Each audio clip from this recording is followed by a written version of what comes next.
എല്ലാവർക്കും ഇഷ്ടമുള്ളൊരു പച്ചക്കറിയാണ് കൂർക്കത്തോരൻ എല്ലാവർക്കും ഇഷ്ടമാണ്. പക്ഷെ അത് വൃത്തിയാക്കി എടുക്കാൻ ഭയങ്കര പാടാണ്. അതിനൊരു എളുപ്പ വഴിയാണ് ഞാനിപ്പോൾ നിങ്ങൾക്ക് കാണിച്ചു തരുന്നത് കേട്ടോ. കൂർക്ക കഴുകി കുക്കറിലിട്ട് വേവിക്കുക. കുക്കറിലിട്ട് വേവിച്ച് തണുത്ത് കഴിയുമ്പോൾ ഇങ്ങനെ അങ്ങോട്ട് ഞെക്കിക്കളഞ്ഞാൽ മതി. കണ്ട നല്ല സൂപ്പറായിട്ട് അതിൻ്റെ എല്ലാം പോവും. കണ്ട പെട്ടെന്ന് നമുക്ക് പണി കഴിയും. കേട്ടോ നല്ല നമ്മൾ ചിരണ്ടിയാലും തുണിയിലിട്ട് തല്ലിയാലും ഒന്നും ഇത്രയും വൃത്തിയായില്ല. അപ്പോൾ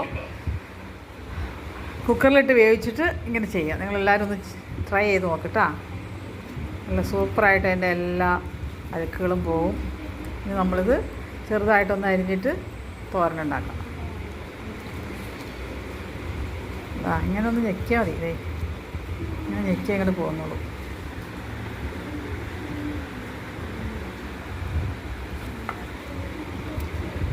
ഓക്കെ, വേറൊരു വീഡിയോയുമായിട്ട് ഞാൻ വീണ്ടും വരുന്നതായിരിക്കും കേട്ടോ. കണ്ട ഇങ്ങനെ വൃത്തിയായിട്ട് നന്നാക്കി എടുക്കാം.